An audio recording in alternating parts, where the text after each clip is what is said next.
See. Seeing everyone start to join. Okay, I'm going to go ahead and share my screen.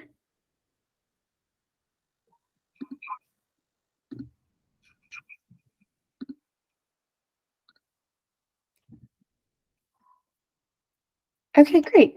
So, hi, I'm Alicia, and I'm going to be talking today about mental health in the age of social media. So, a little bit about me. Again, my name is Alicia. I graduated with my degree in industrial engineering from Georgia Tech in December, and I'm currently an outreach and engagement intern at neolth. So, very excited to be here. My hometown is Atlanta, Georgia, and I'm currently in the Washington, D.C. area. So, before we jump in and talk about some of the ways to mitigate some of the maybe negative effects of social media on our mental health today, I thought it would be important to look at some statistics that really show the grasp that social media really has on us today. So, first, we know that over 200 million people suffer from internet and social media addiction globally. Um, I think this is a really important statistic because it really shows that, if you feel you are a little bit addicted to social media and feeling those negative effects, you're not alone. We also know that if you cut just 30 minutes from your social media use each day, it significantly reduces symptoms of loneliness and depression. I also think that's really important because 30 minutes is not that much time. So it's good that to know that such a small little change can make a significant improvement in your well-being. And we also know that over half of students say that social media make them feel less confident about how they look or how interesting their life is. So I think that's also really important to know again that you're not alone and that this is kind of affecting everyone everywhere. So yeah. And then again, before talking about some of these more negative effects, I think it's important to discuss how social media really does affect our brain and our brain functioning. So we know that it affects our attention capacity. When you, for instance, are going from app to app and you're on, Snapchat and then TikTok and you're going back and forth, your concentration is displaced among multiple info streams. So what does this mean? You're constantly kind of multitasking, going back and forth. And science has shown that this has decreased ability to avoid distractions. I know another example of this is I know a lot of people my age are on TikTok all the time, and those videos are so short, and we get used to taking in information at that, small snippets at a time level. So that can affect your attention capacity as well. Also, memory and information processing. So we define transactive memory as the way the brain divides information and decides where to store it. So what does this mean? It means that when we want to Google or search on TikTok or Instagram a recipe or a fact, anything we really want to find, we know that we know exactly where to find it and can get it in 1 second. And over time, this makes us keep less information stored in our memory, and can actually negatively affect the capacity of our memory as well. But I think the most important effect, and the one we're really here to talk about today, is the negative social and emotional response. So, what happens, for example, when you post a photo on Instagram and you get likes and comments and positive feedback from other people, there's dopamine created in your brain, and it creates these reward pathways where you desire that effect more and more. And this becomes, unfortunate when one day you post again and maybe there's an absence of this same type of engagement, and the effect is completely reversed, which can really lead to feelings of depression and inadequacy.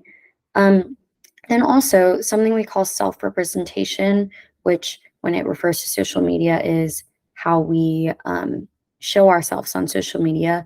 you've probably all heard the phrase, social media is a highlight reel, and it really is. So self representation is kind of exaggerated, right? So you're only showing the amazing things and maybe not so much the negative things that go on in your life. And looking at everyone's exaggerated self representation can also lead to these feelings of inadequacy and sadness.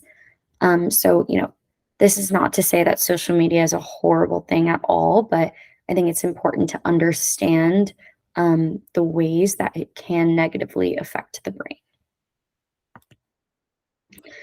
And then also, I wanted to talk about some of the ways that these social media platforms keep us addicted, because I think that it's important to understand that at the end of the day, these are for profit companies and they know the science behind keeping us on their apps. So I just want to talk about a couple of these examples. First of all, on Instagram, we get, weekly push notifications. And what this does is, you might not be using the app, and then you get a notification and you feel the need to click on it. And it increases your engagement with that app. So we know that things like these push notifications actually double user retention rate on iOS devices. So it works. So it keeps users coming back constantly. Another thing that Duolingo and Snapchat use is they take advantage of our human nature's fear of missing out with using multi-day streaks. So if you've ever used either of these apps, you know that the more you use them, you kind of get a streak, like 9 days, 10 days, 11 days, continuing on. And what happens is, when that streak gets higher and higher, our human nature is to fear losing it. And these applications know that, and they kind of use that to their advantage. Also, Twitter uses something, or sorry, I guess it's called X now, where they take advantage of the slot machine trick, which is scientifically called a variable ratio schedule. And what this means is sometimes when you refresh the app, you might get some, new refreshed tweets, and sometimes you might not. You might think that there's just nothing else they can show you, but it's actually not true. They always have more information to show you. But if they only give you new information sometimes and not other times, it keeps you wanting more. It keeps you coming back and checking and getting that kind of satisfying feeling when you do get new tweets.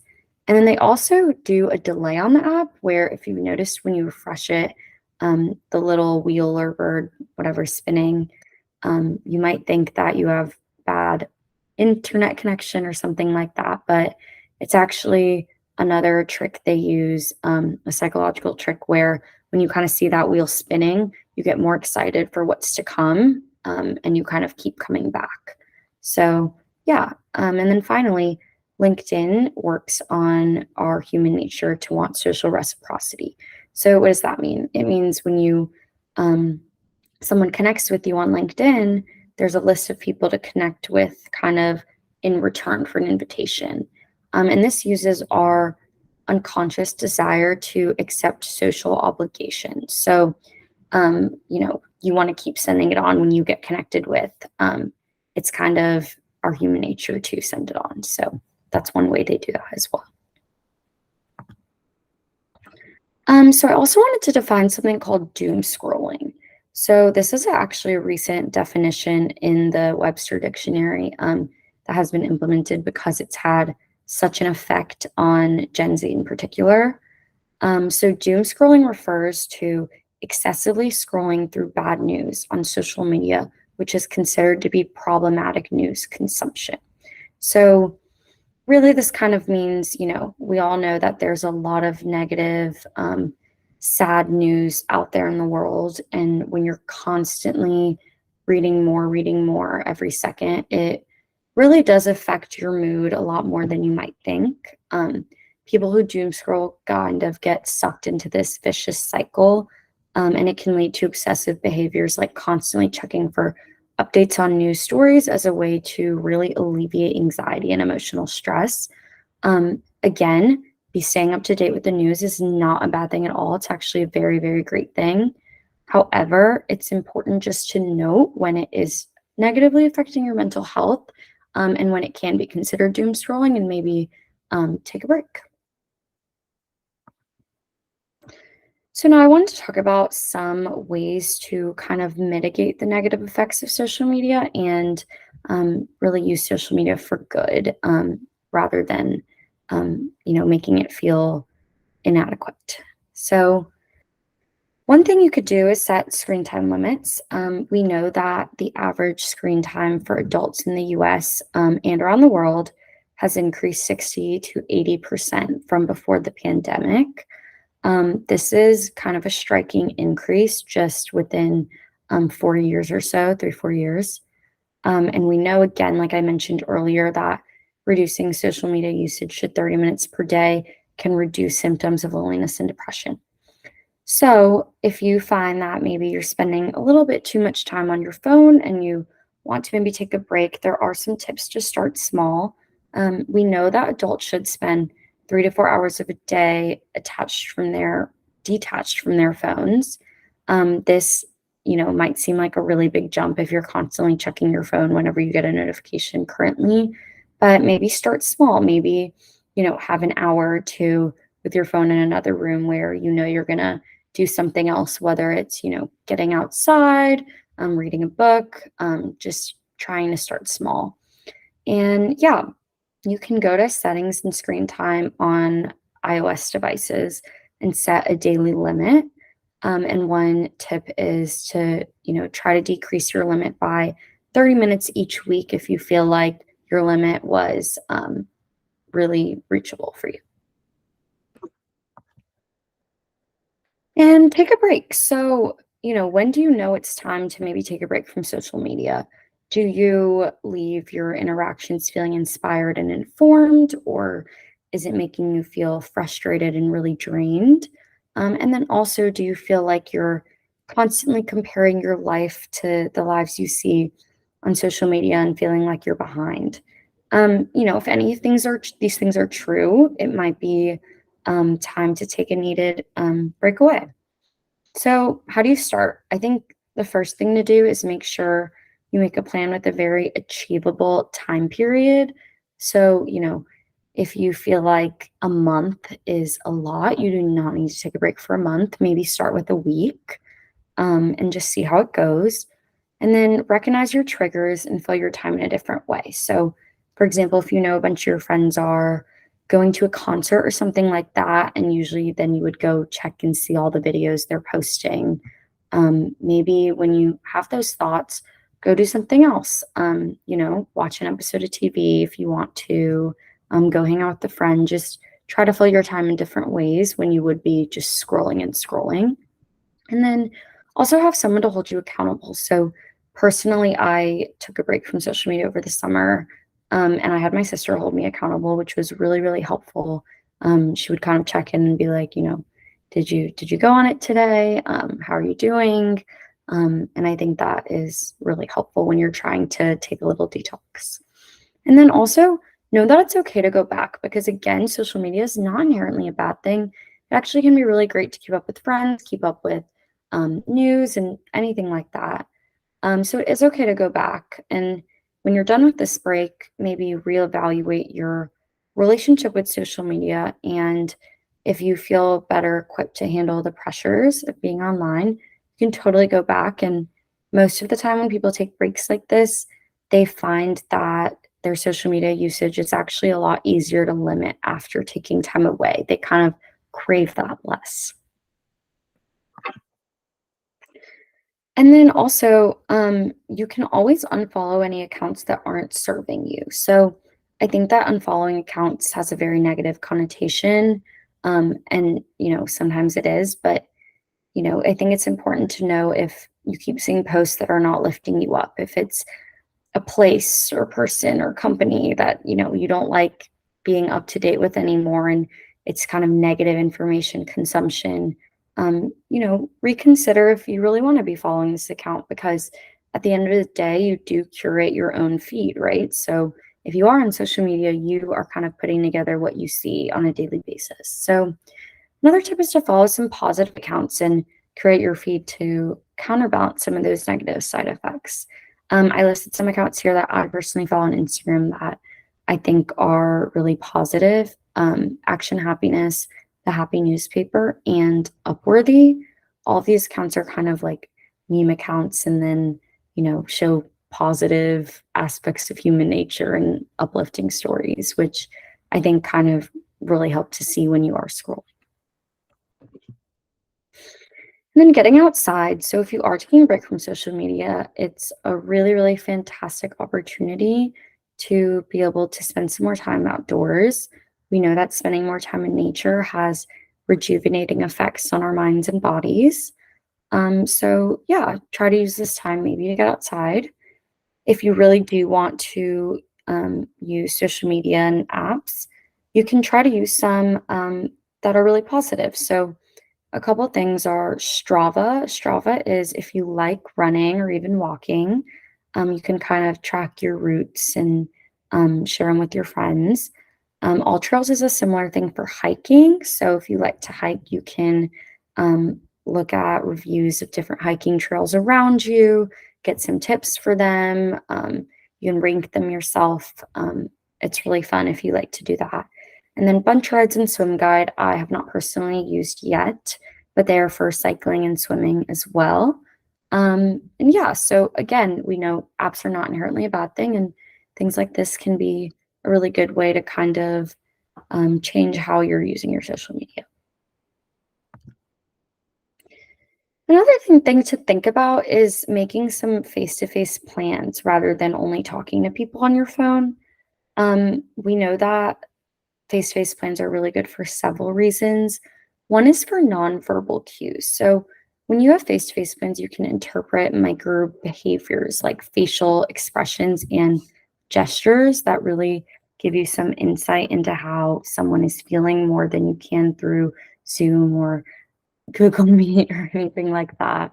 Again, when necessary, um, it's really helpful to have online meetings, but if you can make face-to-face plans, it's really helpful.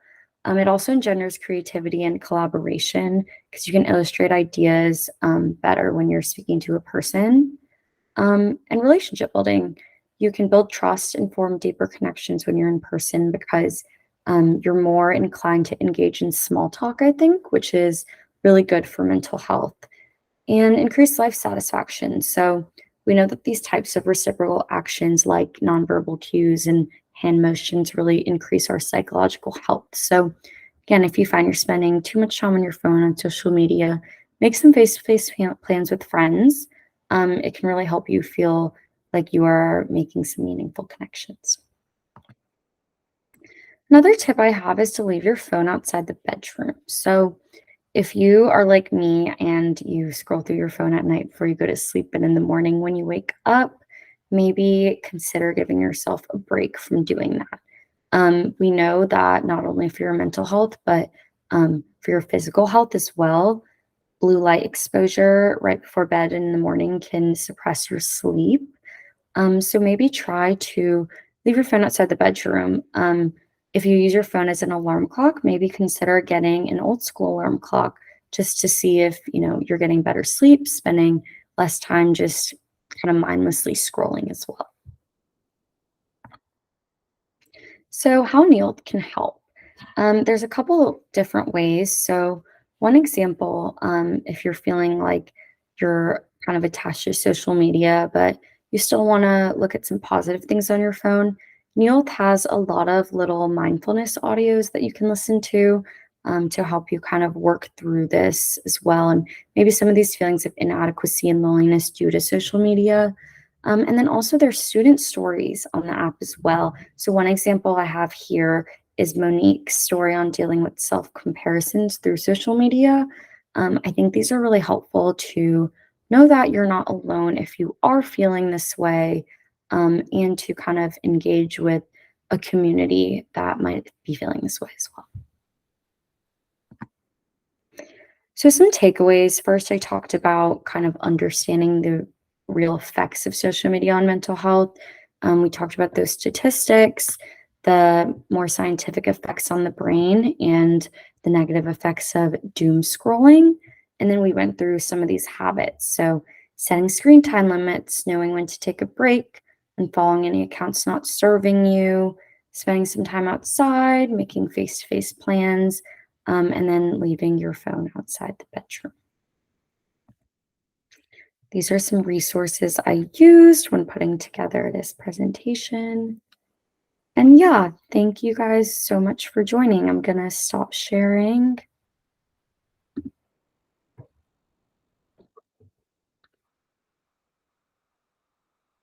Okay.